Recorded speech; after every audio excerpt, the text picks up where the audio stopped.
October is Breast Cancer Awareness Month, and doctors want women to be better prepared to assess their risk and take preventative action. That's what our guest, Meaghan B. Murphy, did. She is a longtime magazine editor, author, lifestyle expert. She is here today to share her journey. Meaghan, thank you so much for speaking with us today. Thank you for having me. And marking 1 year, an important anniversary for you. I've been watching your journey throughout, and to be able to say that must be so special for you. And it is so, we so appreciate what you're doing. You're such an inspiration to so many women. Why did you feel it was so important to share your story? So for me, knowledge is power, right? And I love to be an evangelist for good information. And when I figure something out, I want to make sure everybody figures it out. I think that's the magazine editor in me. And I feel so empowered to have been able to make the decision I made, which was to have a preventative double mastectomy, thanks to the information I got from genetic testing. And it's just been sort of now, I just feel called to share that because it has been such a powerful step for me. When you found out that you had that genetic mutation, I mean, what was your reaction to that? So, and even just to back up, so I'm what's called a previvor, and I think it's a term not everyone understands. Within the breast cancer community, a previvor is someone who's decided to take preventative action before a breast cancer diagnosis. My mother had breast cancer twice. I lost my father to pancreatic cancer. I had incredibly dense breasts, which made it very difficult in the screening process to detect cancer. So I would have an MRI, and then it would be a follow-up sonogram.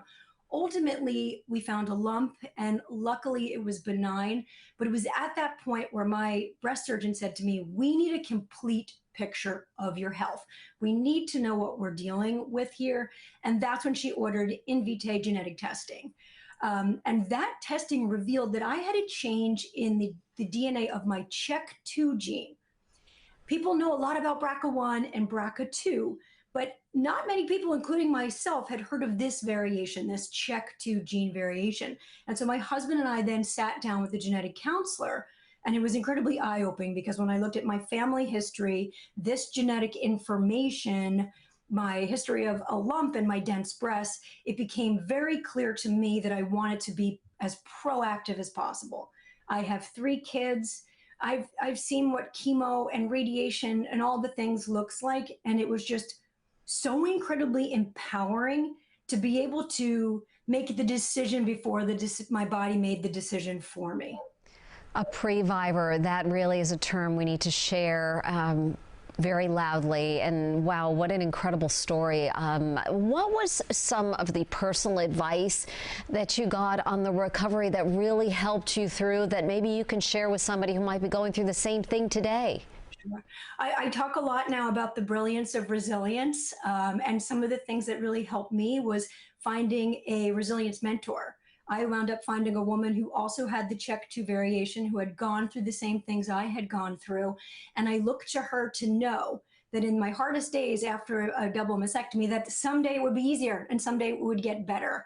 I found humor in the process. Recovering from a double mastectomy is really, really hard, whether you're suffering from breast cancer or you're lucky enough to be a previvor like me. I channeled a T-Rex and pretended I was a T-Rex on my walks with my hands in front of me because you can't lift your arms over your head. I tried to find the humor in that to build those resilience muscles, and always grounding myself in gratitude and pausing to appreciate the fact that genetic testing allowed me to make this decision for myself on my own terms when I was otherwise healthy.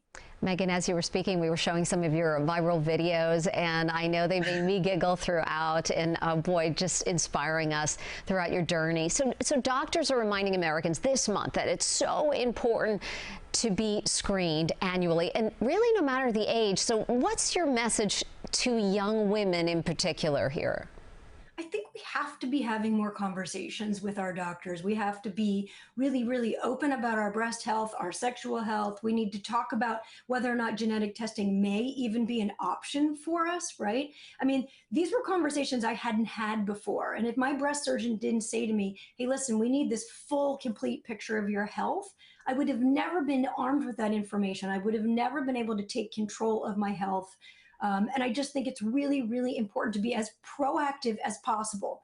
I mean, I did the most proactive thing possible. I had a double mastectomy with reconstruction before a breast cancer diagnosis. What can we do to take charge of our health, to be proactive, to have conversations with our doctor, to do our screenings, and to really stay on top of our health? Meaghan B. Murphy, thank you so much for talking with us. We really appreciate it. Yay, thank you for having me.